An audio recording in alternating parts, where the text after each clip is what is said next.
Hello everyone, I am NR Varule. We will discuss about online lecture of class TY BSc paper CH 504 Industrial Chemistry. In last lecture, we already discussed about unit process and unit operation. Today, we will discuss about quality control QC department. It is the integral part of the chemical production and involve analysis or testing of the raw material and finished product for their standard specification. Quality controlची definition आहे. We see the quality control one by one. Mainly quality control, it is the most important component of the basic component of the industrial chemistry. We see the basic component: one, raw material; second, unit process and unit operation. Overall chemical production and quality control is the most important component of chemical production, where we can check the quality of raw material as well as the finished product. Second, if we consider, we already take the one example. आपण मागेच एक example घेतलं होतं.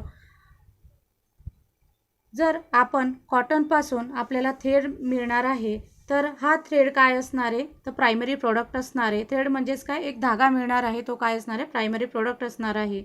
जर सूतगिरणीमध्ये जर आपण याचं example consider केलं, तर धागा मिळाल्यावर आपल्याला स्पिंडल मिळणार आहे आणि तो या पहिल्या प्रोसेसपासून तर दुसऱ्या प्रोसेससाठी आपल्याला दुसऱ्या इंडस्ट्रीसाठी धागा म्हणून एक काय असणार आहे? स्टार्टिंग मटेरियल असणार आहे. तेव्हा आपल्याला त्याचा प्रोडक्ट तयार करायचा असेल तर आपल्याला पहिले त्याची क्वालिटी चेक करणं गरजेचं असतं. आणि क्वालिटी कशी चेक करावी? तर क्वालिटी ही बाय मीन्स ऑफ टेस्टिंग और by means of analysis. Testing किंवा ॲनालिसिसद्वारे आपण क्वालिटी चेक करू शकतो. म्हणजे product of the industry can be use in raw material for other industry. आपण प्रोडक्ट हे एका इंडस्ट्रीपासून रॉ मटेरियल हे दुसऱ्या इंडस्ट्रीपर्यंत पोचवू शकतो. म्हणून आपल्याला पहिले त्या प्रोडक्टचं क्वालिटी चेक करणं गरजेचं असतं. नंतर आहे इंटरमिजिएट. रॉ मटेरियल हा एक असेल तर त्याच्यापासून आपल्याला, समजा आपण P1 हा रॉ मटेरियल मानला, तर त्याच्यापासून आपल्याला प्रोडक्ट मिळणार आहे आणि हा प्रोडक्ट काही इंडस्ट्रीमध्ये रॉ मटेरियलमधून ॲक्ट होऊ शकतो. नंतर रॉ मटेरियल जर आपण सेकंड P2 कन्सिडर केला, तर तो काय असणार आहे? P2 हा आपल्याला फिनिश प्रोडक्ट मिळणार आहे. जर याच्यामध्ये आपण मल्टिपल स्टेप काही इंडस्ट्रीमध्ये राहू शकतात, अशा मटेरियललाच आपण काय म्हणणार आहोत? इंटरमिजिएट असं म्हणणार आहोत. जर आपल्याला फायनल प्रोडक्ट मिळून घ्यायचा असेल तर तो मेडिसिनल इंडस्ट्रीमध्ये सुद्धा आपल्याला फायनल प्रोडक्ट हा मिळू शकतो. म्हणून याचं पण आपण इंटरमिजिएट करणं गरजेचं असतं. क्वालिटी कंट्रोलमध्ये जे स्टँडर्ड आहे का हे चेक करणं सुद्धा आपल्याला गरजेचं असतं.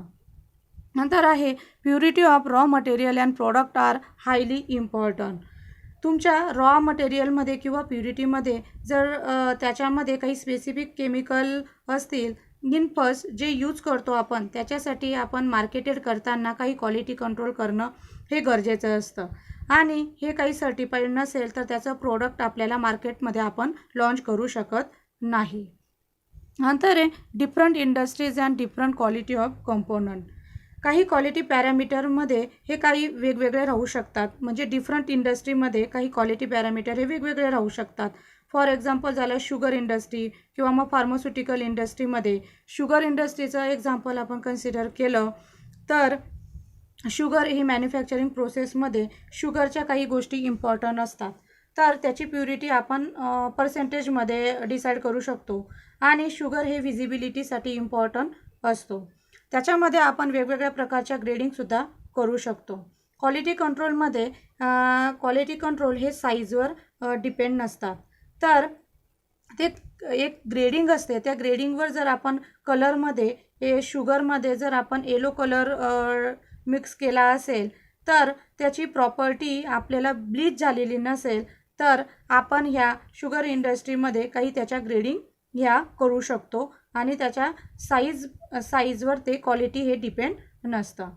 समजा अल्कोहोलमध्ये काही percentage with respect to water and H2O किती पर्सेंटेजमध्ये आहे, तर आपण हे डिसाईड करू शकतो. अल्कोहोल किंवा वॉटर हे किती पर्सेंटेजमध्ये असेल, तर बाय वेट किंवा बाय व्हॉल्यूम किंवा मग व्हॉल्यूम बाय व्हॉल्यूम आपण असं डिसाईड करू शकतो. अल्कोहोल हे व्हॉल्यूममध्ये डिसाईड करू शकतो, वॉटर हे वेटमध्ये डिसाईड करू शकतो. अल्कोहोलमध्ये वॉटर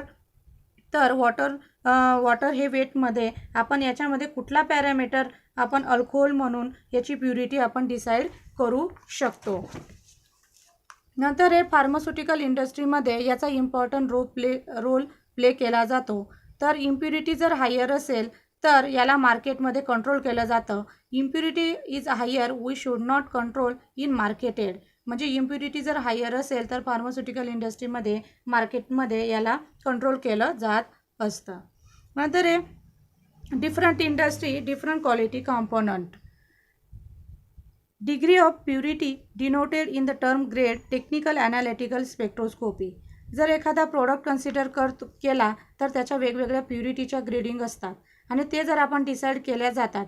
एखादा स्टार्टिंग मटेरियल म्हणून ते डिसाईड केलं जातं आणि त्याची प्युरिटी पण आपण डिसाईड करतो. त्याची प्युरिटी डिसाईड करताना आपण वेगवेगळ्या प्रकारच्या ग्रेडिंग करतो. तशा टेक्निकल ग्रेडिंग असतात. काही एक्झॅक्टली जर आपण म्हटलं तर काही ग्रेड म्हणजे काय, तर काही वेळा R&D डिपार्टमेंटमध्ये एक केमिकल यूज केलं जातं तर त्याला रिसर्च ग्रेडिंग असं म्हटलं जातं किंवा सिंथेटिक ग्रेडिंग असं म्हटलं जातं. या ग्रेडिंग ज्या आहेत त्या पर्टिक्युलर स्टार्टिंग मटेरियलमध्ये दिल्या जातात. ग्रेडिंग काय असणार आहे, तर degree of purity is nothing but the percentage of purity of product component is present in that starting material. तर हा काय असणार आहे, रॉ मटेरियल असणार आहे किंवा त्याच्यासोबत आपण एक प्रोडक्ट पण राहू शकतो. दोघांमध्ये जर डिग्री ऑफ प्युरिटी जर वर्क करत असेल तर रॉ मटेरियलमध्ये लागणाऱ्या प्रोडक्टमध्ये आपण रॉ मटेरियल मध्ये त्याची प्युरिटी आपण डिसाईड करू शकतो. आपण जेव्हा हे अंडरस्टँड करतो की वेगवेगळ्या टर्म तिथे यूज केल्या जातात, तर ह्या टर्म म्हणजे टेक्निकल किंवा मग ॲनालिटिकल किंवा स्पेक्ट्रोस्कोपी प्युरिटी या डिसाईड केल्या जातात. नॉर्मल ग्रेडिंगमध्ये सिंथेटिक केमिकल किंवा त्याची प्युरिटी असते. जर आपण दोघांची प्युरिटी प्रोफाईल केली तर सिंथेटिक ग्रेडिंगपेक्षा नॉर्मल ग्रेडिंग हे काय इन्क्रीज होणार आहे, म्हणजे प्युरिटी इन्क्रीज असणार आहे. सिंथेटिक ग्रेडिंग किंवा ॲनालिटिकल ग्रेडिंगमध्ये आपण जर कन्सिडर केलं तर त्याची प्युरिटी ॲनालिटिकल ग्रेडिंगपेक्षा जास्त असणार आहे. Chemical is almost 90 to 99% of pure. म्हणजे सिंथेटिक ग्रेडिंग हे ॲनालिटिकल ग्रेडिंगपेक्षा नक्कीच जास्त असणार आहे. त्याची रेंज आपण कन्सिडर करू शकतो. पण हायर प्युरिटी जर आहे तर 99.9% ॲनालिटिकल ग्रेडमध्ये जर आपण ॲक्टिव्ह केलं जाईल तर क्वालिटी कंट्रोलमध्ये आपण अंडरस्टँड करायचं आहे. त्यावेळेला आपल्याला सर्वात आधी इम्पॉर्टंट रोल कोण प्ले करेल, तर त्याच्यामध्ये 3 पॅरामीटर असतात. पहिलं आहे सॅपोस्टिफिकेशन इन्स्ट्रुमेंट, दुसरे स्किल लेबल आणि तिसरे ॲटोमायझेशन. जर आपल्याला पहिलं आहे सॅपोस्टिफिकेटेड इन्स्ट्रुमेंट, दुसरं आहे स्किल लेबल आणि तिसरं आहे ॲटोमायझेशन.